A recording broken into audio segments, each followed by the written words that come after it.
Good evening, and welcome to Democratic Television, a public affairs show where we discuss community events and issues that impact our democratic values. My name is Lisa Plauchin, and I will be your host this evening. Tonight, we are going to be talking about the Tennessee state primary, specifically Tennessee House District 89. My guest this evening is Keifel Agostini. Hi, nice to meet you. Nice to meet you. Thank you for being here with us. You're very welcome. So, Keifel, tell us a little bit about Tennessee State House District 89, its geographic boundaries, some of your constituents, kind of the main economy in this area. So Tennessee 89 is basically the northwest portion of Knox County. It's half of the Lonsdale neighborhood, well, a little bit of the Lonsdale neighborhood, some of Powell, all of Carnes, all of Harding Valley, and a tiny bit of Farragut. So it's spread out. It's pretty spread out, top to bottom, and it borders the Anderson County border. So that's Tennessee House District 33. The median income of the district is about $34,000. So it's a lot of working families, people with multiple jobs, and there are some outliers, of course. There are people that work in Oak Ridge and live in the district, but that's pretty much what most of the people in the district. We are skewing, the last census shows that the community is mostly women. Ages, the highest percentage is women aged, hold on, it is, I think, 35 to 49. 35 to 49. So that's our primary demographic, the primary demographic in the district. Wonderful. And so what made you decide to run for this seat? 7 years ago, almost, at the end of this month, it'll be 7 years officially, I was sworn in as a U.S. citizen. And during the swearing in, the federal judge basically reminded us that part of being a citizen is participating in our government. And in January, there was no one running for the seat, and I was like, somebody will have to do it, and nobody was doing it, and I was like, okay, then I need to do it. I need to be participating in the government. I can't just sit around and go, well, somebody else will fix it, or I don't like what they're doing, so I'm going to take my toys and go home. I have to be part of this. Like, if I'm not happy with it, then I have to engender the change. And you have to be part of the solution. Yes. Thank you so much for stepping up and running. That You're is welcome. a huge first step. It is. It's actually really outside my comfort zone. I'm a very kind of background person. I will work hard in the background, but this is just being out there is new and exciting for me. And I have to say that at no point have I regretted this decision. Good. Well, tell us a little bit about yourself. You mentioned that you're a naturalized citizen. Where did you move here from? So I moved here 14 years ago for my wife. We met online. It was long and complicated. We got married, and I moved here 14 years ago from Trinidad. Trinidad's a little island, twin island republic in the southwest corner of the Caribbean. I have to say I enjoy seasons, having multiple seasons instead of just it being hot year round. Hot. Yeah. Great. I work at a retail technology company that I prefer not to name. And what I do, I've worked for them for 13 years. What I do now is I plan the schedule. There are 120 employees. I basically make sure that everybody is scheduled for work on a daily basis. Before that, I was a technician, and part of what I did was listening to people's problems and trying to find a resolution. People have been so accustomed to not being heard, so they would come in and they would be really frustrated because their product is completely broken and they want somebody to fix it. So they would come in, they would have their speech prepared, and my job was to basically listen to them and go, okay, I understand what you're saying. Now, how do you want us to help? How do you want me to help you get this resolved?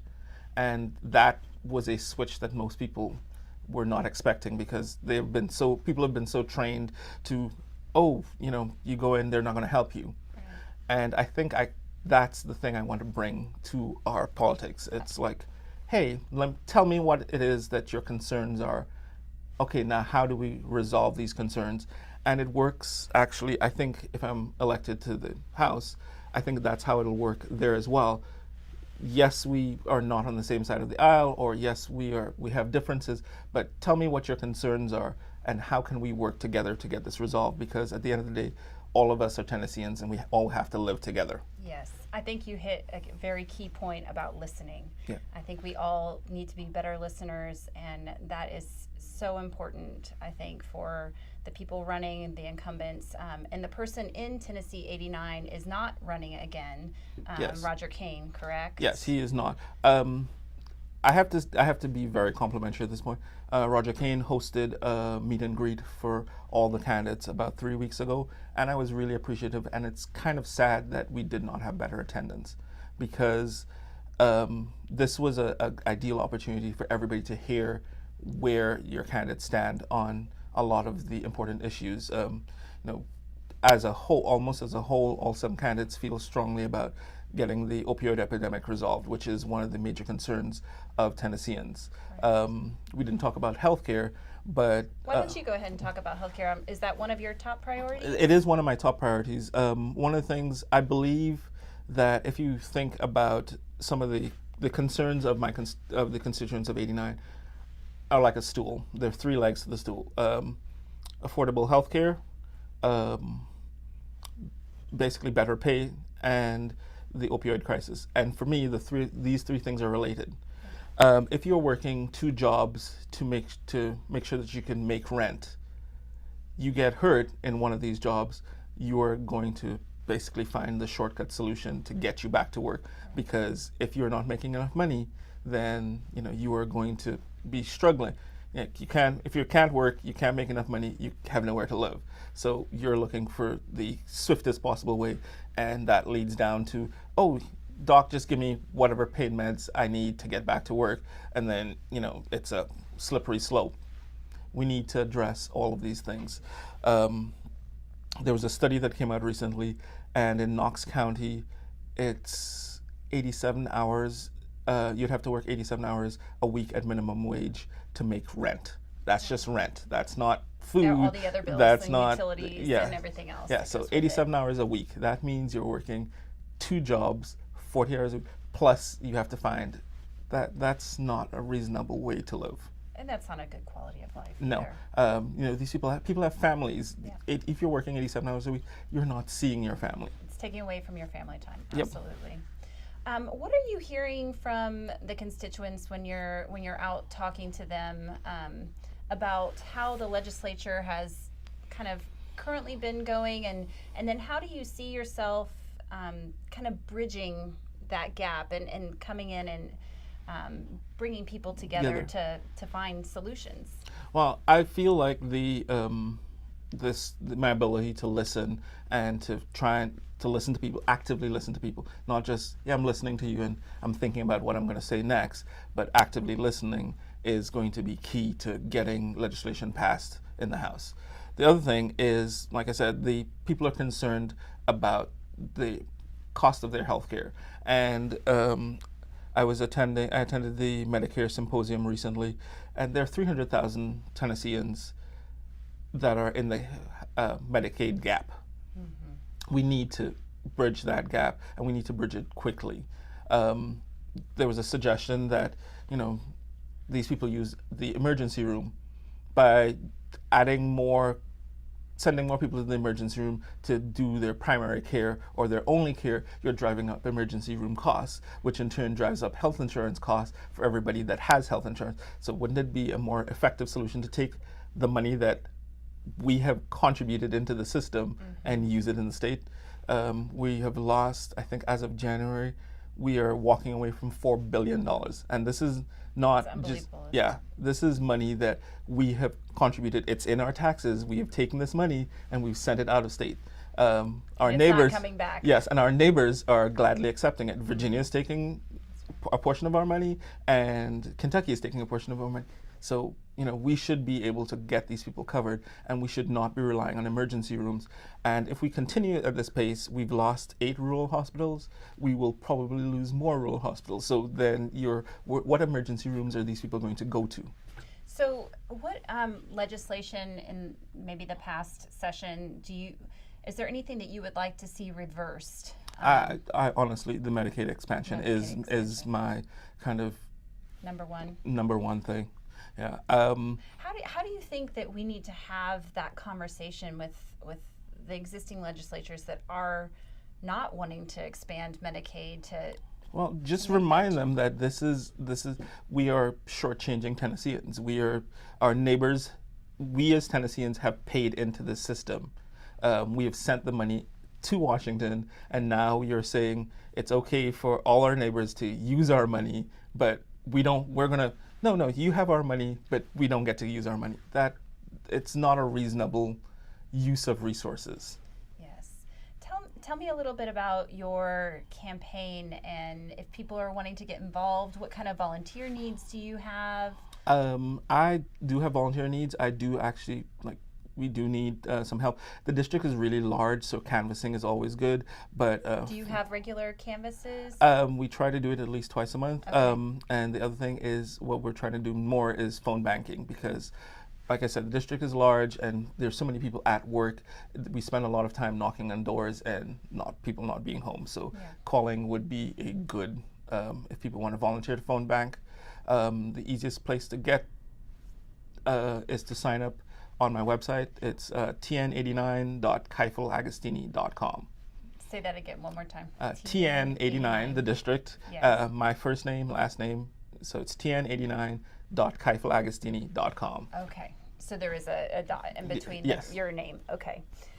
So they can go to your website to find out how to get involved in the campaign and also more about your campaign priorities. That is correct. To donate, of course. Yes, there is a beautiful button that says ways to help, and you can volunteer or you can contribute to the campaign financially.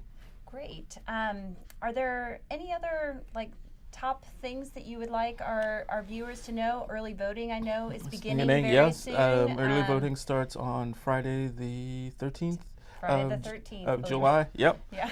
And one of the awesome things is that early voting places are open on Saturdays. So if you know you've got work during the week and you can't make it, they are open on Saturdays. Yes, and every vote counts, and I think people can go to the Election Commission website to see where those early voting locations are. They are, yep.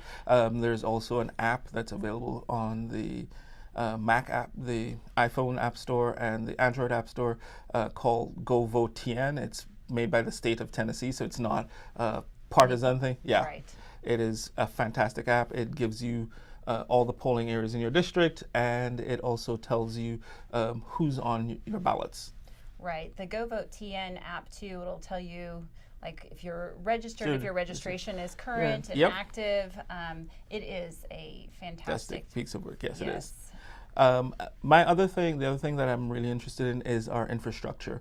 People hear infrastructure and they think roads and bridges.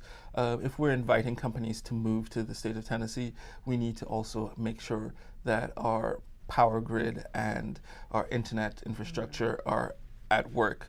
You're right. That we often forget about that. We think about the physical infrastructure, bridges, roads, but the technology infrastructure is so important. Yeah, we need to focus on. Yeah, we need to focus on that, and we need to focus on it, particularly in Knox County.